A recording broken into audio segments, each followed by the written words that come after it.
¿Cómo está, doctor? Doctor David Collantes. ¿Qué tal, Uber? Buenas tardes. ¿Cómo está, estimados seguidores del canal de YouTube Uber Cubos y del fanpage Uber Cubos? Bien, en esta oportunidad, como ya habíamos hecho el pronóstico, en este caso la entrevista con el doctor Collantes, el tema muy relevante que todos nosotros estamos pasando sobre esta pandemia del coronavirus, ¿no? A nivel mundial. Bueno, hoy día el presidente de la República ha dado de reporte, ¿no? El caso del 6.848 casos, ¿no? Que están confirmados sobre que tienen coronavirus de personas que están en chequeos, de los cuales hay fallecidos hasta la fecha, 181 fallecidos. También tenemos pacientes que ya se han recuperado, tenemos 1.739 que se han recuperado, que se habían detectado con coronavirus, pero sin embargo han sido ya recuperados en dado de alta. Bien,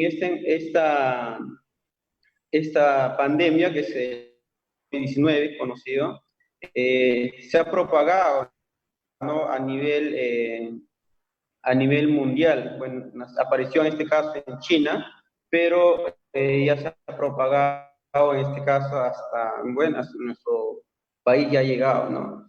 Eh, el doctor quisiera a nuestro público que nos ha hecho muchas preguntas sobre este tema quieren saber, ¿no? Algunos quizás les están tomando para prevenir, qué son los síntomas, cómo están tomando otros países, etcétera, y algunas recomendaciones por parte suya, que usted es especialista sobre este tema. Doctor, doctor Collantes, ¿qué es esa enfermedad, en este caso esta pandemia COVID-19? Hola, Uber, ¿qué tal? Buenas tardes a todo el público oyente. Muy agradecido de la oportunidad de poder estar con ustedes. Eh, la pandemia es una enfermedad generada por un virus, que es un tipo de, digamos, entidad molecular que no puede vivir sola, sino necesita de otro ser vivo para poder replicarse y poder continuar. Este virus es el coronavirus, ¿no? El nombre, digamos, exacto es el SARS-CoV-2. Popularmente lo conocemos como COVID, de esto coronavirus 19.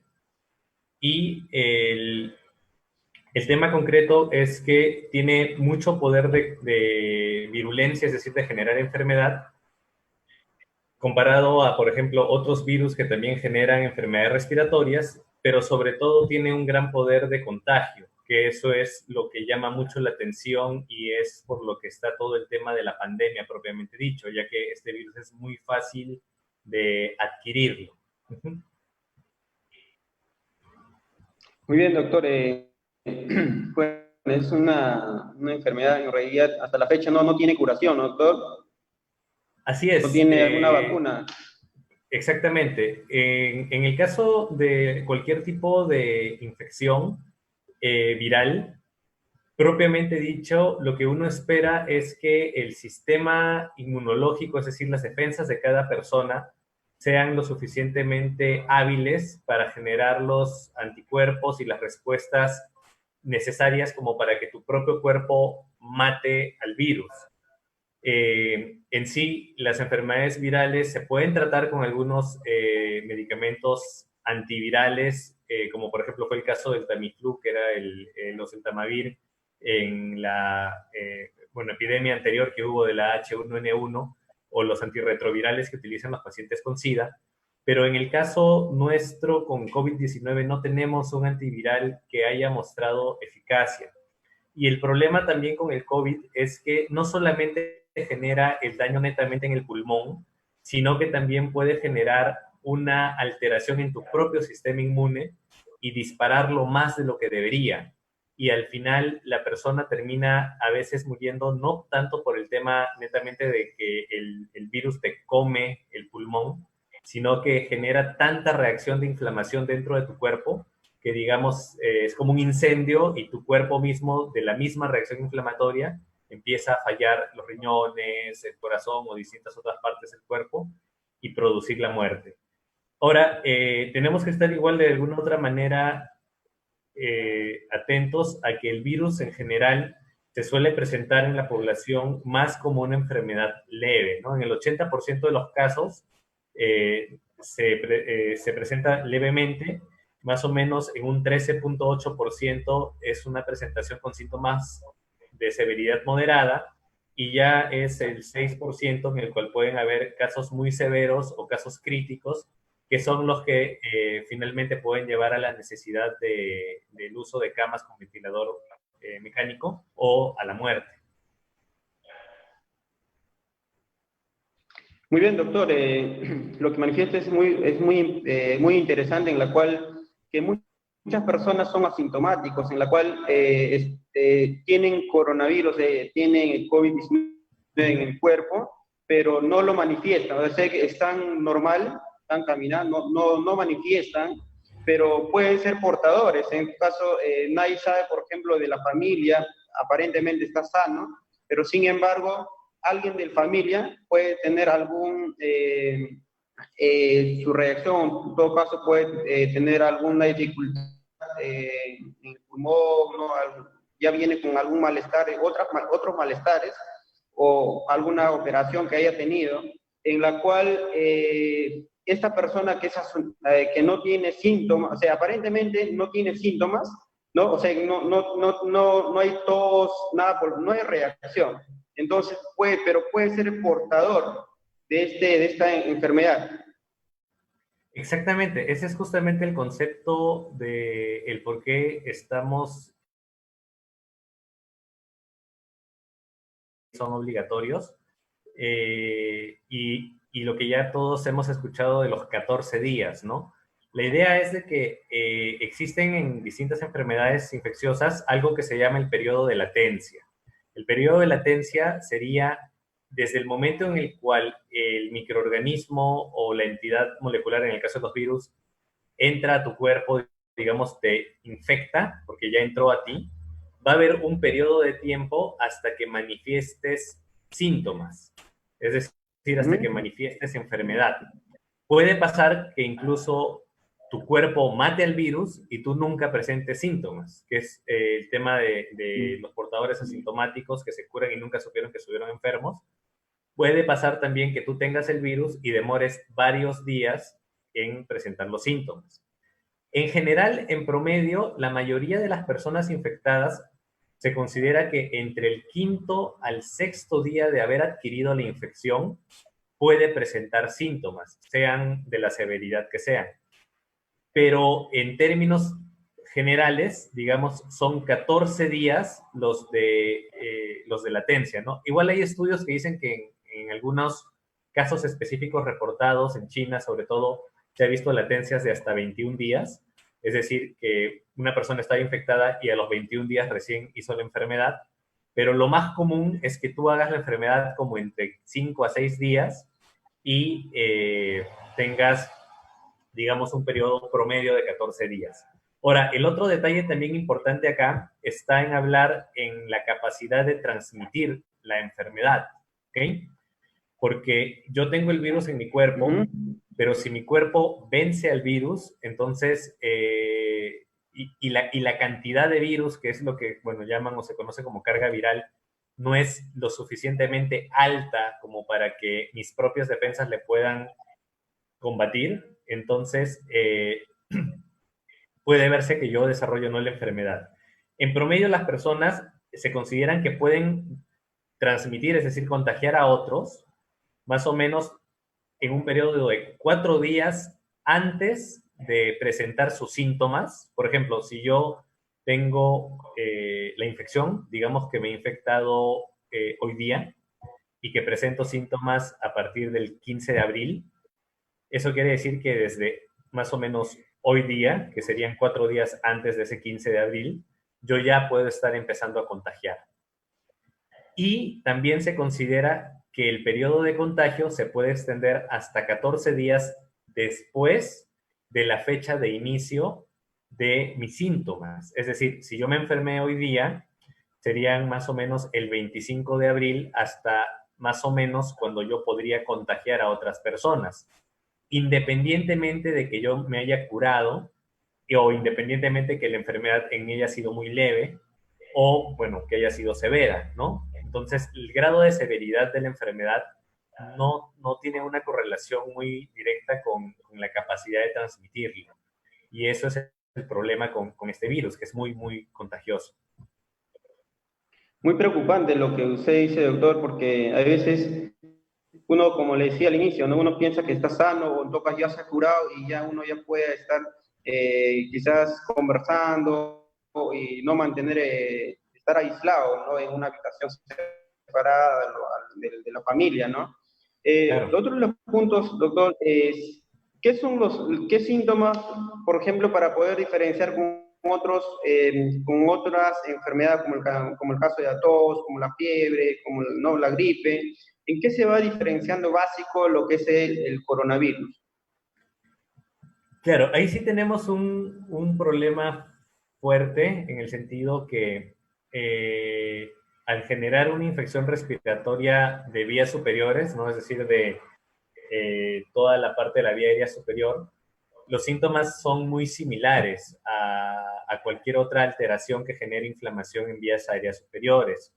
Ahora, de acuerdo a los criterios, se conoce que hay algunos síntomas que son más predominantes, es decir, que aparecen con mayor incidencia, es decir, más cantidad de veces que otros, ¿no? Esos síntomas, por ejemplo, se menciona mucho el tema de alteraciones en el olfato y en la sensación del gusto como un síntoma inicial que aparece incluso antes de desarrollar otros. El otro síntoma suele ser muy característico el dolor de garganta, propiamente dicho, y el otro síntoma ya más común sería como que el malestar general, ¿no? Esos son como que los tres síntomas más llamativos o que más temprano se pueden presentar. Ahora, de acuerdo a cómo se están manejando los casos, uno puede considerar un caso leve si es que la persona, bueno, presenta datos de una infección respiratoria aguda y estos datos se acompañan de al menos dos de los siguientes síntomas, que serían pues la tos, que ya la habíamos mencionado, el malestar general, que ese es uno de los más comunes, dolor de garganta, que es el otro de los más comunes, fiebre y congestión nasal, ¿no? Se consideran los casos moderados en aquellos en los que, además de lo ya mencionado, puedan presentar cualquiera de los siguientes criterios, que es dificultad respiratoria, ¿no? Es esa sensación de que te falta aire, pero ahí sí es importante saber diferenciarla, ¿no? Es más una sensación de falta de aire tipo cuando estás, digamos, haciendo demasiado ejercicio y tienes que detenerte para estar respirando, ¿no? O con una sensación medio de entre de ahogo y de que el cuerpo mismo no, como que le falta oxígeno, que es muy diferente a esta sensación como de ansiedad que también muchas personas pueden desarrollar, sobre todo en estos momentos pues, de aislamiento obligatorio. Una forma ya más cuantificable, y eso ya lo evalúa básicamente el personal sanitario, es la cantidad de respiraciones al minuto, que si estas superan las 22 respiraciones al minuto, se considera que ya hay una dificultad respiratoria, alteraciones del nivel de conciencia y ya otras cosas como pues hipotensión arterial o ya datos de laboratorio o de placas que ya es algo más que se estudia dentro de un ambiente sanitario, ¿no? Como pues esto, exámenes de sangre que presenten linfocitos menores a 1000 células por microlitro o una placa que tenga pues detalles que te hagan pensar en un tipo de neumonía, ¿no? Porque al final de cuentas el problema de este virus es que cuando ya llega al pulmón y empieza, digamos, a comerlo, básicamente es como es una neumonía viral, ¿no? Entonces, se comporta distinto a las neumonías clásicas, pero es una neumonía viral, ¿no? Y ya los criterios para una persona grave, netamente ya lo hace el personal médico, dependiendo de algunos valores que van a terminar determinando si necesitas o no pasar a unidad de cuidados intensivos o si necesitas pues ventilación mecánica. Muy bien, doctor, con bueno, la información que nos brinda. El otro tema es, si alguien del entorno familiar o uno mismo, cuando tiene se está contagiado, ¿qué debemos hacer nosotros? O sea, si alguien o nosotros, alguien del entorno familiar, tiene esa enfermedad, ¿qué podemos hacer? ¿Cuál es la sugerencia que usted da, doctor? Pero lo primero que tenemos que hacer es notificar a las autoridades, ¿no? Existe una línea, en nuestro caso es pues la línea 113, a la cual tenemos que llamar para reportar el tema de síntomas. E igual, una vez que tenemos estos síntomas reportados, si es que son síntomas leves, ¿no? Es decir, un pequeño malestar, empiezo a sentir que no huelo bien las cosas y de repente me fastidia un poco la garganta, no es un dolor muy intenso ni nada, lo que se hace es extremar el tema de las medidas de higiene, en el sentido de que los utensilios para comer, el tenedor, la cuchara de la persona que aparentemente podría estar haciendo la enfermedad, no se deben lavar junto a los de toda la familia, se deben lavar aparte, idealmente hay que lavarlos con una solución diluida de lejía, ¿no? Que puedes preparar tú en 5 mililitros de lejía en medio litro de agua y con esa solución poder estar lavando las cosas o limpiando. Con la misma solución hay que estar haciendo desinfección periódica de las superficies. La persona tiene que utilizar ya dentro de casa algún tipo de cubrebocas, ¿no? De mascarilla, cubrebocas o barbijo, como le dicen también. Y idealmente la persona debería ser aislada dentro de la casa, ¿no? Es decir, ver si, que es algo muy difícil, ¿no? Pero ver si se queda en su cuarto o se queda en alguna parte que se designe de la casa y se le entregan los alimentos sin tener contacto a esa persona, ¿no? Es como, digo, es bien feo, ¿no? Es como básicamente estar privado de tu libertad, pero que te dejen la comida en la puerta y ya tú sales, la recoges, terminas de comer y la vuelves a dejar en la puerta, ¿no? Para que no haya este riesgo de tener el contacto con tu familia, porque la idea es básicamente el proteger también a tus seres queridos de esto.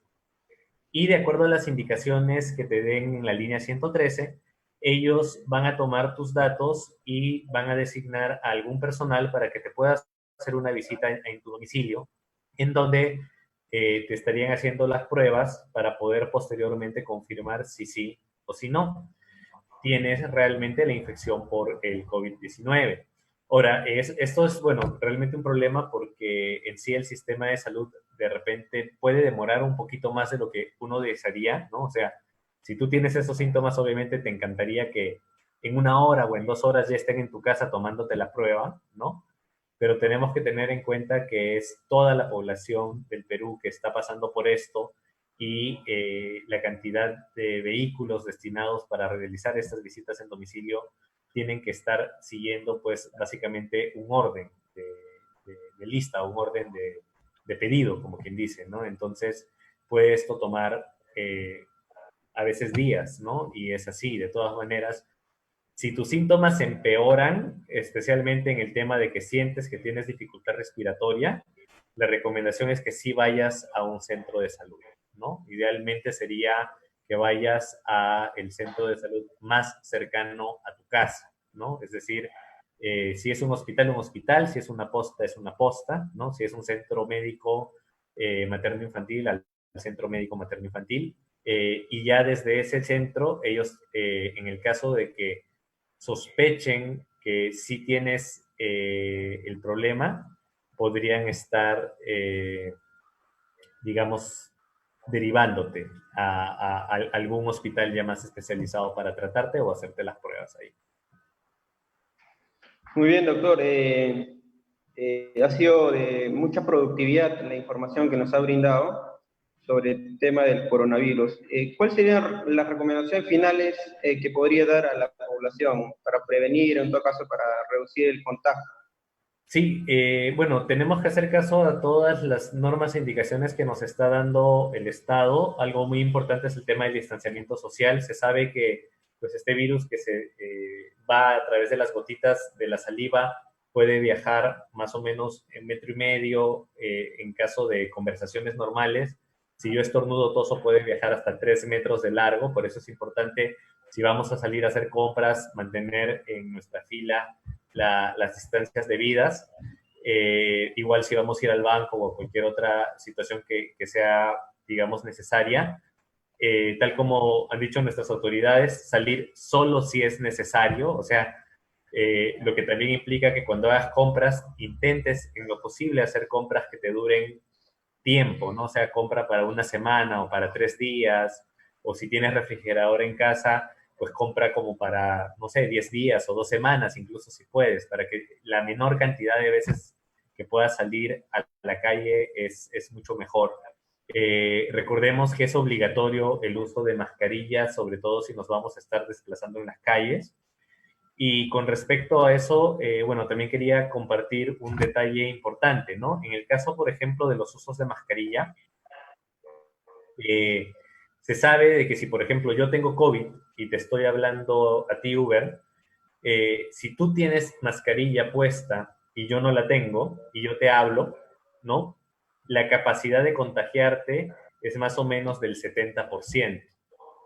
En cambio, si yo tengo el COVID y yo me pongo mascarilla y tú no la tienes, pero yo soy el enfermo, yo tengo mi mascarilla y yo te hablo, la capacidad de yo contagiarte es del 5%, ¿no? Por eso también se indica que cuando tienes a alguien que sospechas enfermo, tiene que tener la mascarilla, así sea dentro de la casa.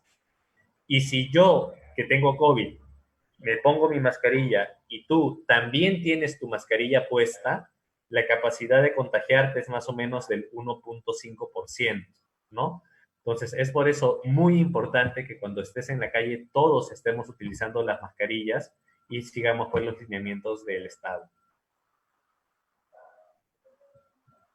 Muy bien, doctor, en caso en las recomendaciones de los gobiernos, en diversos países es el similar, ¿no? Es el uso de la mascarilla, el aislamiento, o hay alguna diferencia que se da quizás en otros países que no se da en nuestro país.